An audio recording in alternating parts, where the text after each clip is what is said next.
Hey everybody, I'm camping. I've got my bike out. I've found a really remote or fairly remote campsite and I am in the New Forest. Going to set up my tent and I've brought as little items as I can and that fit on the bike to keep it old school. So let me show you what I've got.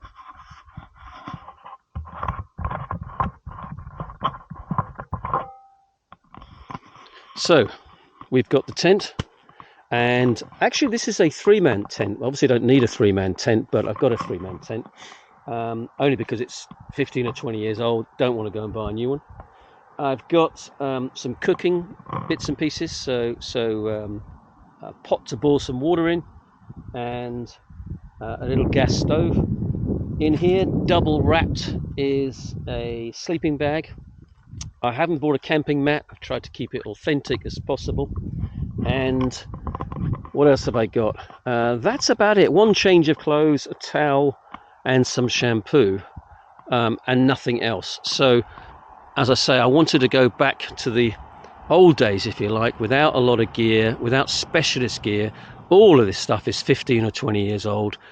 You really don't need to spend a lot of money if you go camping. I've got some bits for the morning in terms of coffee, some porridge, and I'll probably just sit here in the morning having a look at that view because it's absolutely amazing. This little site has a water tap down one end, and then if you sort of go round, there's a few other campers here. You've got toilets and a shower down that end with another water pipe, standpipe. So you've got everything you need really for a night of camping, and I'm hoping that we doesn't get too busy because I'm going to set up my tent here and hopefully I won't be surrounded by other people. It's a lovely little outlook in the morning. There's a nice seat over there I just looked at, and apparently they own all these fields here, so if you want to you can go for a walk across here. So that's the plan, set it all up. So I'm going to do that next. I'm going to leave the camera on and edit it as I feel, but that's about it really. So let's get busy.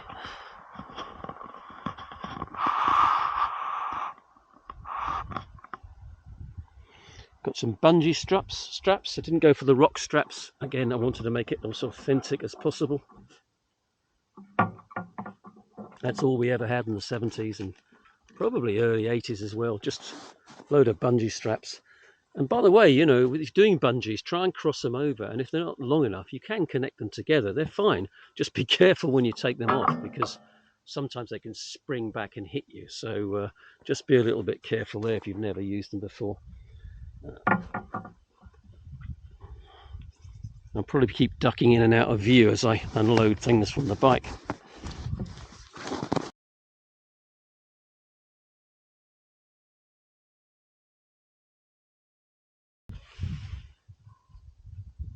You know, a lot of people when they go camping, they try and get a really small tent. And I actually think that's a bit of a mistake because if you're going to sit there in the rain or you're going to camp a lot, you want some space. So I tend to go, if you're one person, you need a two-person tent. If you're a two-person, you probably need a three or even a four. So as I say, this is a three-man tent just for me tonight. But that means there's loads of room and I can spread out and put all my gear to one side and sleep comfortable on the other.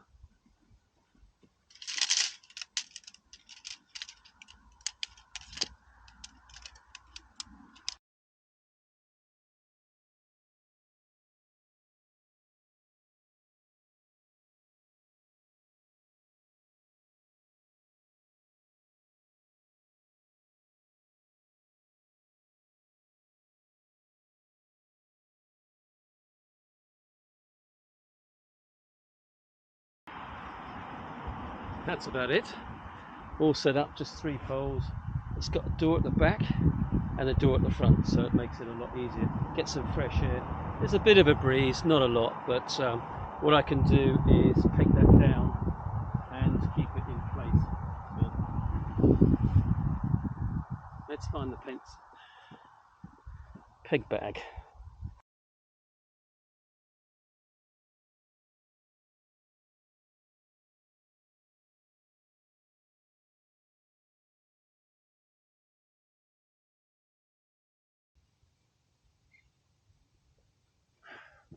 Okay, so we're all set up.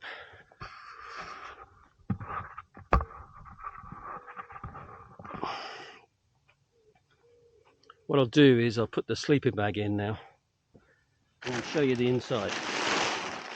So double wrapped on with dustbin liners or rubbish bags, and we've got a sleeping bag. This is really not an expensive sleeping bag. I think it was something like 80 or 100 pounds 15 or 20 years ago, maybe more. But it's all right, it's okay. You know, I wouldn't use it in freezing conditions, but it'll be fine tonight.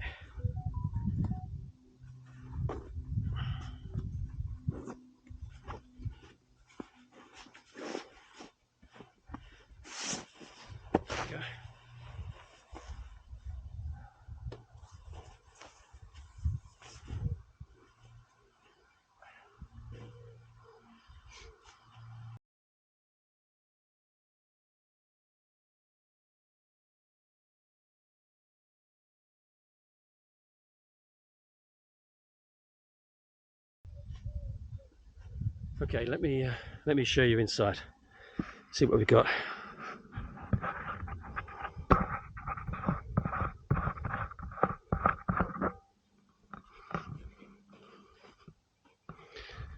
So it's a large tent, 3-man, as I said.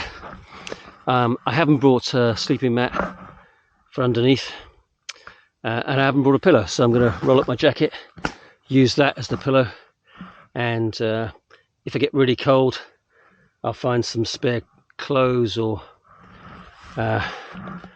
maybe even wrap myself in those bags. And actually, that reminds me of a story. When I was young, I was on a motorcycle in France, actually, and it was cold, really cold. Hang on a second, let me get that.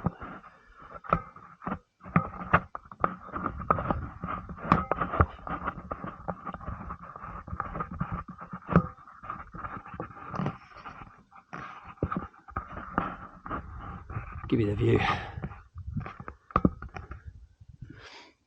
Yeah, so I was on this motorcycle and I was on the outskirts of Paris. And I was really cold, really freezing cold. It wasn't like December. It was 1979. Late autumn, and I was on my way back up to the ports to get the boat back to England, and I was tired and cold, really cold. So I thought to myself, I'll find a little cheap hotel. I didn't have a lot of money. I had been camping in France and Spain, so I ended up at I found a 2-star hotel, and I went in there, and of course, I didn't speak any French, and she didn't speak any English. But the person who ran the hotel, she was a lovely lady. She was, I would say, late 50s, early 60s, and I was like, I don't know, 18 or 19. And she, between us, we sorted it out, and I got the room, and I kept thinking about, wow, her husband had probably died. She ran the place by herself, and she was really demure, very beautiful, so well dressed. And of course, I walked in rags, for almost off my bike, soaking wet. I had no gear in those days. I had a leather jacket I bought off a mate for 30 odd quid, gauntlet gloves, and just a jumper and a t-shirt and a pair of trousers. Motorcycle jeans didn't exist, so. I went to bed exhausted, absolutely exhausted. I think she made me like a cup of Nesquik chocolate milk or something to warm me up, which is very kind of her. And I went to bed, and the next morning I got up, and there was almost a fine drizzle, and it was freezing, absolutely freezing. And I went downstairs back into my wet gear type stuff, and she took one look at me, and I think she felt sorry for me. So she was chatting away. I can't remember what she said, and anyway, appeared with a load of newspapers. And then she looked, I sort of stood there, and she looked at me, and she started scrunching up the newspaper and then sticking it down my jacket. And it was very bizarre, because I was like, I just no idea. She's probably saying this will keep you warm, but I didn't speak French, and she's rattling away, scrunching up paper. Anyway, I started to look like Michelin Man. I was like getting bigger and bigger and bigger. I was like, oh my goodness, I'm stuffed with newspaper. I was crunching as I walked. And anyway, I said thank you very much, and went out to the bike, and I rode the bike. Do you know what? It really made a difference. I was really warm. I was literally warm in my chest, and protecting my organs, I guess, as well, with some sort of warmth, and I felt great.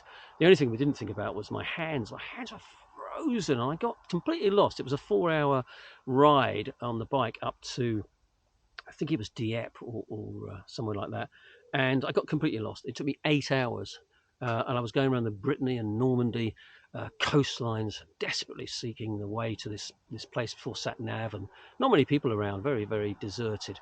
So kept trying to find people to ask directions for, the ferry. And I remember thinking at the time, I'm so warm up here, chest is fine, great, but my hands are frozen. I couldn't even pull in the clutch. I just couldn't even pull the clutch anymore. I was exhausted.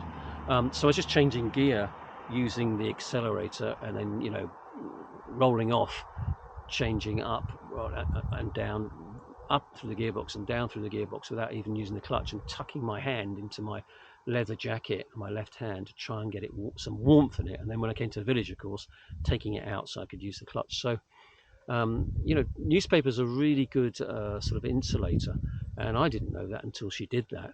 And so worst case situation tonight, if it gets really cold, I'm going to wrap myself up in as many plastic bags or newspapers as I can find. In fact, I've got everything ready for the morning in terms of cooking, but I've got no food tonight because there's a pub 150 yards down the road. So I'm going to walk down the pub, get myself something to eat, and then crawl into the room, into the tent for tonight. So not much more to say than that. It's virtually set up. A few bits and pieces to clear up. The bike is on a board. He's very kindly found me a piece of wood, and we've got it on a centre stand so it won't fall over. And I'll take the key out. That might be a good idea. And put everything away, basically, and that's it. So I'm in for the night, and I'll see you in the morning. I'll tell you how I got on, see how comfortable it is without a sleeping mat. But it is real basics. I used to sleep, in farmers' fields, by the side of the road, sometimes in a car park, in France and places like that if we were camping. It just seemed the thing to do. In fact, I met some people today and we were laughing and joking about it, about you used to knock on a farmer's door and just say, can I sleep in the field? And people were very cool about it back in the day. They never worried about it. This place here, as I say, it's got a toilet and washing facilities and a couple of standpipes for water, and it's £20 for the night, and that seems to be the going rate, and it seems fine. I was okay with that. It's very basic, but what a setting. I'll definitely come back here again. So anyway, that's enough from me. I'll see you in the morning. Hopefully I've had a good night's sleep, and we'll catch up then. Thanks for watching.